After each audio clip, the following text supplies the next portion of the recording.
one God, indivisible, with liberty and justice for all. There's certain things that, really we should be looking forward to as citizens, right? Being able to have the right to vote and exercise that right, serving on a jury, not come up with an excuse to get out of it, okay? And, respecting the fact that we live on the greatest country, by God's grace, on the planet. For those of us that have been in the military and served elsewhere, there's an awful lot of horrible places out there, okay? I'm not that good of a person. I don't know why God picked me to be here, but I'm so glad I am. Okay? Anyway, that's my little spiel on that one.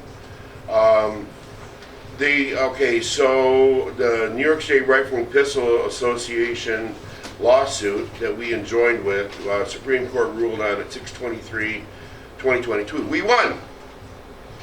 Congratulations to everyone. Okay? They ruled that the Sullivan Act, which was the law of the land for more than 100 years in New York State,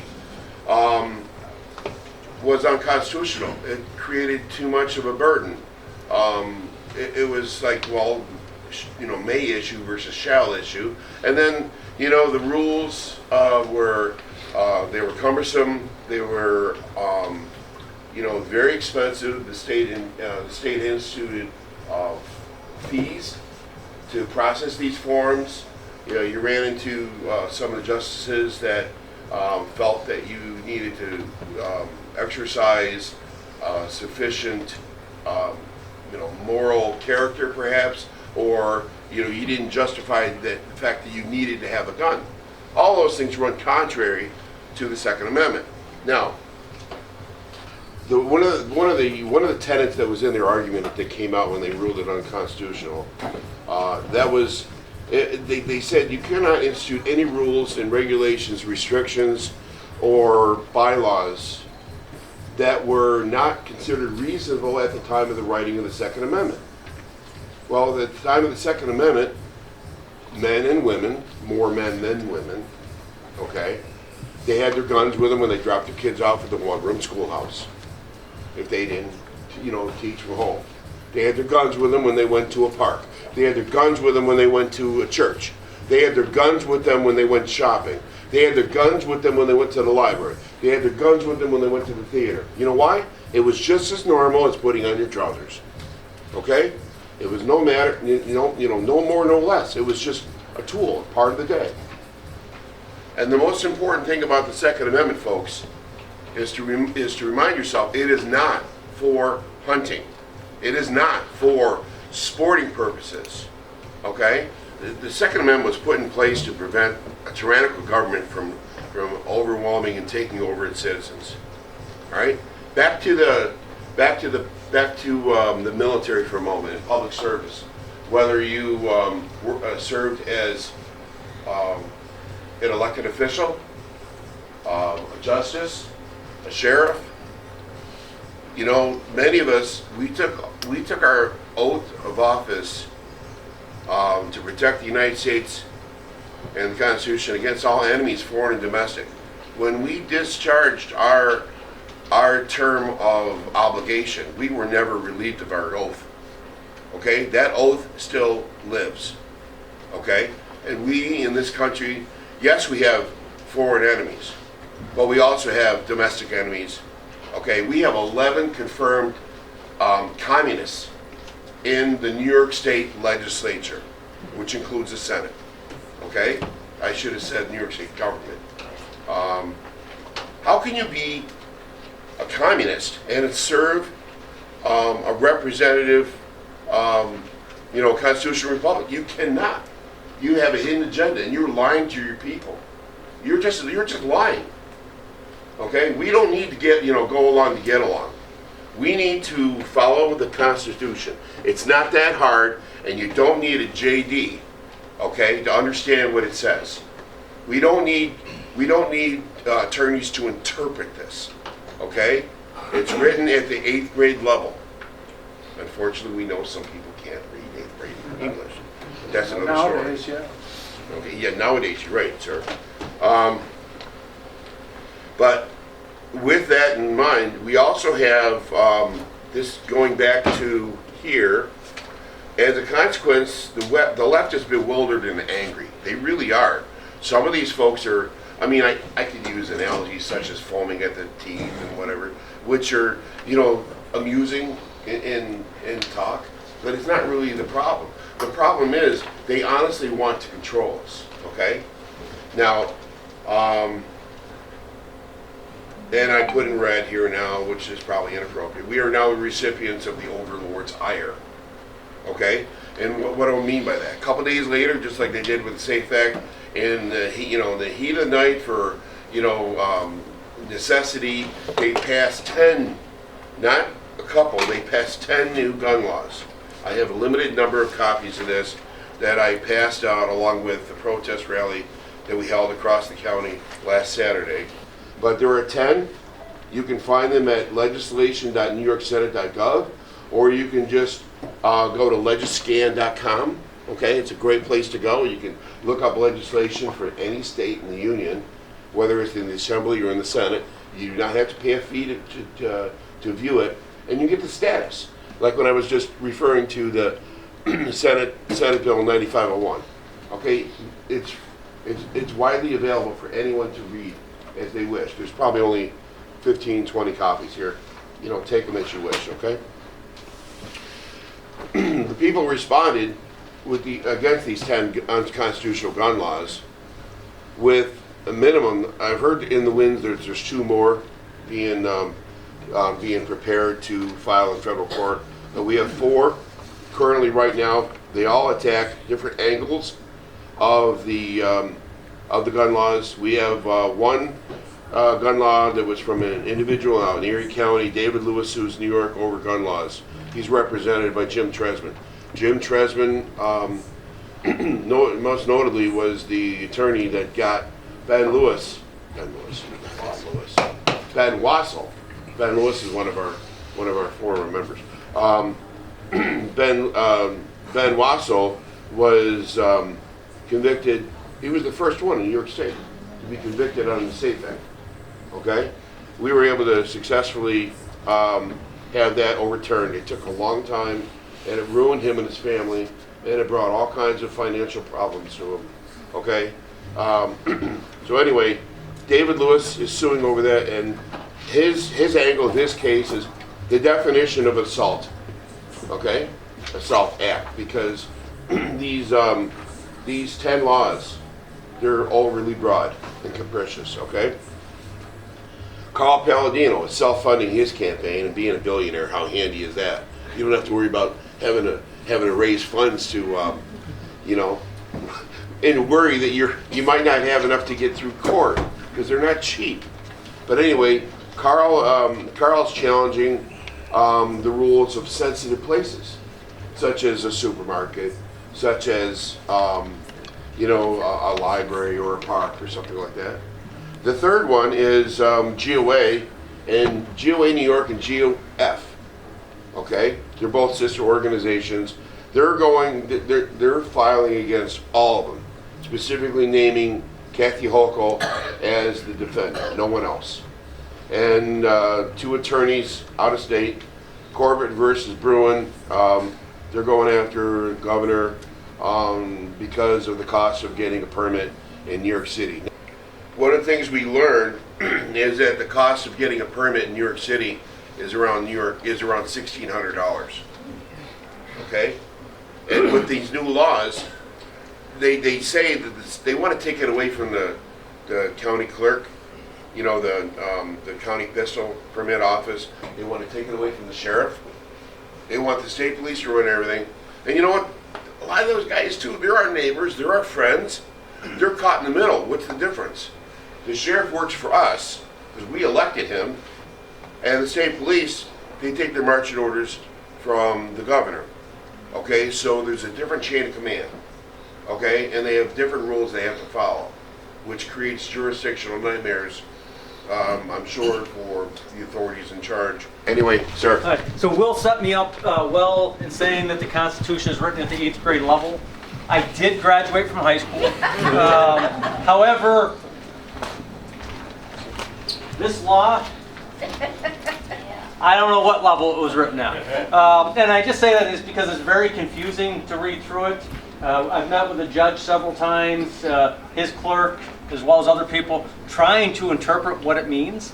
As late as last night, I was on the phone with the superintendent of state police, Kevin Bruin, who is one of the person named in the lawsuit. And I will tell you, he is great to work with. Because he's the superintendent of the state police is why he's sued. Not necessarily because he agrees with everything that's in the legislation.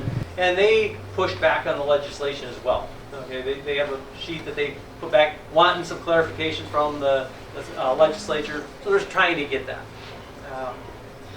And I'm sure the judge will like throw something at me if I say something wrong. So I'm just, or if he starts, please let me know.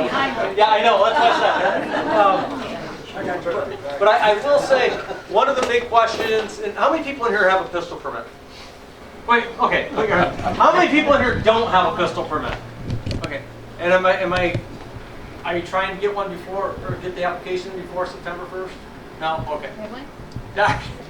But at any rate, those of you who have your pistol permits, the big question was, and really up until last night, my belief was, based on the legislation, whether you had a permit or not, you were going to have to take that 16-hour course before you recertified.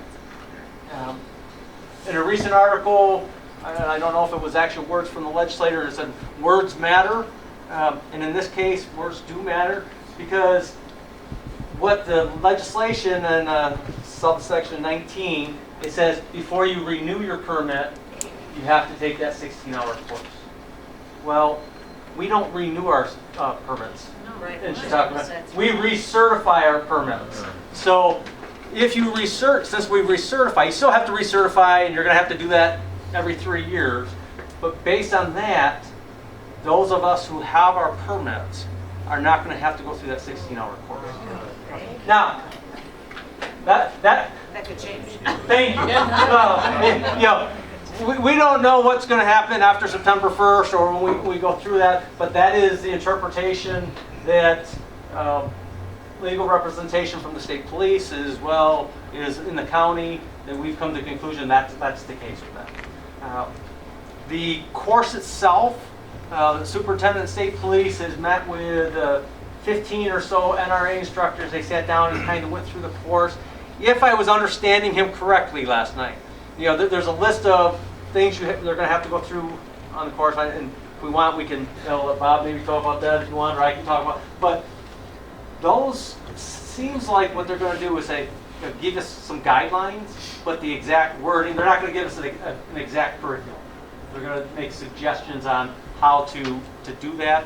But then each county, it's going to have to, that training is going to have to be certified by the licensing officer, who is Judge Cass. So, and I will feel comfortable in saying that Judge Cass just doesn't, go through it. He sits down and we discuss it. We discuss it with a lot of our pistol permit instructors, if not all of them, as well as the undersheriff and I, his law clerk, and Betty, and we kind of hash through it and look at the pros and cons, and try to, again, I understand the 8th grade level, but I personally will say, I'm going to read this. I have my views, but I often have to say, how is the Supreme Court interpreting it? Because that's, is going to be my guide. I will say, because I know one of the questions, well, I shouldn't say no, but I'm sure one of the questions is, will I be enforcing some of these these rules and regulations? I am not going to violate the Constitution, but I also want to stick around long enough to protect your rights, your constitutional rights. So I have to be smart about that. And however, I personally, and I think I'm not just the only one, feel that some of the sections of this legislation will be overturned, and we'll see the appellate process, and we'll see some of them stricken down. Not all of them. I don't think they're going to strike down the whole legislation. But I think some of the training, that'll probably stay because there's other states that have already had that.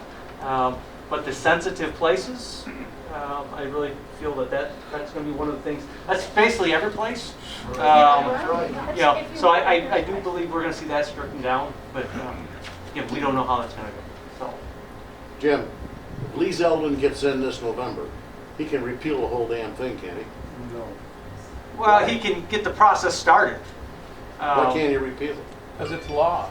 It's passed by the legislature and then signed by the governor, which means it would take a legislative act to repeal it. I mean, It's not just an executive order. Yeah, I mean, I think he will work in that direction, but it's not like he just walk in. Yeah, that's all I always say. Is we always blame the leader. They kind of guide the ship, but they have to have a lot of deckhands going there to help them get the ship in the right direction. Buchel's not gonna try, I can tell you that. I'm not going to argue. So maybe I should do a qualifier here, is because since this legislation came out, every place I go, whether I'm working or not working, I get at least 3 or 4 people asking me about this. And while I may be fully agreeing with what they're saying, they keep on arguing with me. It's like, I'm agreeing with you. I can't change the law. We can echo, the State Sheriff's Association, we met with Superintendent Bruin and Deputy Director of Department of Criminal Justice Services, and asked them probably a lot of the questions you're going to ask. And we got the general same answer from both the superintendent and the Deputy Director of Criminal Justice Services. Is like, we don't know. Well, is this book, you may recall this book, right? I do. And your undersheriff has a copy as well, right? Okay, great. Chapter 5. Yeah, we don't have anything else to do with it. Read that, though. I know. Well, it's okay, because all you need to do is read chapter 5. Okay? Is that the one on the sheriff? Yeah. Okay. It's all about sheriff. The sheriff has a duty to uphold the Constitution. The sheriff must obey the United States Supreme Court rulings and the United States Constitution or uphold his oath. He must first understand it. I think you've got that portion well under control. Okay? Again, the Supreme Court ruling where they cannot make restrictions that were not any further restrictions than were reasonable at the time of the writing of the Second Amendment. Okay? And then you find out, well, these 10 laws, they're unconstitutional. All of them are. There's no ifs, ands, buts about them. I mean, again, I hate to be the guy that keeps crying Marbury versus Madison, but all rules, laws, and practices which are repugnant to the Constitution are null and void. Okay? At the same time, they threaten you, specifically Cuomo did, when they made this piece known to you. Article 13, Section 13, which states that the governor may remove any elected sheriff, county clerk, district attorney, or register within the term for which he or she have been elected, but before doing so, give you, as an officer, a copy of the charges against you and an opportunity to be heard. This is totally unconstitutional. And you know what? We elected you. That's right. The governor has no standing in telling you what you will or won't do, and especially if it's against the Constitution. I know you're a man of principle. I know that they try to put pressure. What they'll do is they'll do backhanded things. If the sheriff doesn't play ball, they might turn around and contact the county executive and say, well, if you can't keep your sheriff in line, we're going to withhold this line item for funding. Right. Okay? That has to stop. New York State has to stop being the squeeze and steal state. And we need to be free people, not sheeple. So I will say with that section of the Constitution, it's never been used for a sheriff anyhow. I don't know about for a DA or a county clerk, but maybe I should say it's never been used since our executive director of the New York State Sheriff's Association has been in office, which is about 54 years. I think that if they're not going to go after Sheriff Carpinelli, that you're probably safe. Yeah. I have nothing to, Carpinelli is up here, he's a little crazy. Friend of mine, yes he is. He'll admit that, but he is a friend of mine. We don't always see eye to eye, but the Sheriff's Association, we're pushing back in making suggestions. Whether they listen to our suggestions, I can't. We don't know. And I will say the sheriffs at the meeting there's I think about 40 of us, so it's the majority of the sheriffs that were there. Both Republican, Democrat, and I didn't hear any opposition from any of the sheriffs, saying that we weren't. There's a lot of parts of. Honestly, the training section Well, do I think it needs to be 16 hours? I'm not sure. But the topics, I think, are very valuable. However, I mean, these were topics that were taught to me from the time I was about 4 or 5 years old and brought right up. But I also know not everybody who owns a gun has had a gun in their hand since they were a little kid. You know, actually, I was proudly given these pictures today. Where is it? Anyhow, the picture taken of my daughter and I shooting trap. So really proud, and I realized when I first started her shooting with a handgun, if the SAFE Act had been in place, I probably would have been violating the law because I'm handing the gun over to her at the range to shoot. Thankfully, it's time stamped, so it doesn't show that I violated the SAFE Act. But I do believe that is the best way to keep people safe, is teach them about the guns, teach them how to shoot safely, not to be afraid of them, not to be curious. But on the flip side, we also really need to make sure our guns are secure. We see on a regular basis, we hear of thefts of guns. I always tell, if somebody were going to steal my guns out of my house, I'm probably going to help them, because if they pick up that safe and carry it out, they're much stronger than I am. They're going to scare me. It took us 3 or 4 of us to get the safe into the house. And if one person is taking it out of there, let me open the door for you. But I just don't think, these topics, I think, are valuable topics. For especially a novice person who has not been around guns at all. And I've often said, and I don't have any stock in ammunition companies, but if you are going to own a gun and use a gun, I think with every right we have a responsibility, and that responsibility is to know how to use that weapon and to use it proficiently. One of the things I see a lot is people will get a gun and they go to the range and they have their range bag and they set it on the bench and they start shooting it, but they don't practice with the way they carry their gun. So if I'm going to do a concealed carry and I do an appendix carry, that's how I should practice with my gun at the range. Practice drawing it and shooting it. Just like my officers, I don't want them, when they go to the range to qualify, I would like them in their uniform or the uniform that they normally wear. So if it's an investigator and they're wearing a sport coat, that's how they should go. I don't want them to wear their brand new stuff. I want them to wear their old stuff. Go someplace and buy used suits so you can ruin them on the range. You should really practice the way you're going to carry. Because, and I've seen videos, and you guys, well, I won't mention his name because I don't have permission to use his name, but one of the best shots in our department, and probably a lot of you know him, he's retired, been retired for a while. He could go and shoot bullseyes like crazy. But as soon as you put any stress on him, if we had made him run down to the end of the driveway and come back and then try to shoot when the heart rate was up, I could beat him. So it's the only way I could beat him. Shooting the target, he was always the better shot. But if somebody's shooting you or you're trying to defend yourself, your heart rate is going to be so elevated, and really you can't even mimic that in an actual a practice. You can get the heart rate up a little bit, but we really need, I think that's our responsibility, is to be proficient with what we're doing, and not just in how to shoot the gun, but know when you can shoot the gun, and under what parameters. So again, and that's covered in this law, is the use of force policies in the state. So that's my soapbox on gun safety. And if my dad's watching this, I hope I did okay. Yes, sir. Yeah, Jim, I'm still not clear. Okay, I have a pistol permit that was, given by your office, or gotten by your office years ago. And then I have a New York State certification that I just renewed in April for another 5 years.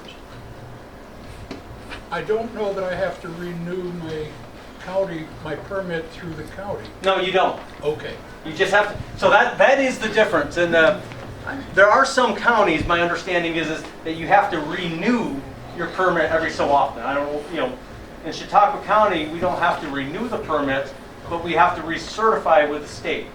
So that is the difference. Recertification, and that's why, it took us up until last night to discover that it says renew. You have to take that course to renew. It doesn't say you have to take it to recertify. So, Okay. So what's the difference between recertify and renew then? a word. That's it? I'd have to look at the definition to tell you, but it may, yeah. So the words matter. So I. Are they in agreement with you? Yeah, I think Judge Cass is in agreement, as well as the superintendent. Actually, it was the superintendent of the state police that told me this and pointed it out, and then I, started looking it Did up. you get that in writing? No, but I feel, and I say this is Superintendent Brown is a good guy, and yep. Oh, he's gonna bail out. We heard enough. I will say this, and this isn't, I think he has the same, and my mindset has always been, I want to make decisions based on what I feel is right. Now, I'm not always right, but I'm basing my opinions on what I feel is right, and not necessarily on getting your vote. I want your vote, just to throw that out there, but that's not why I make decisions. If I didn't have this job tomorrow, I would be spending a lot more time with my grandkids. And I wouldn't be terribly upset. I love serving our county, I love serving in this role, and that's the feeling I get from Superintendent Bruin. He loves that job. He's a lawyer. He was a lawyer for several of the previous superintendents of the state police, so he's been around for a long time. Last time he was he doesn't get to Chautauqua County much, but the last time he was in Chautauqua County was when we were doing the search for Bucky Phillips. So, and I didn't, where's Carl Sorvelli? Do you know Superintendent Bruin? No. Okay, yeah,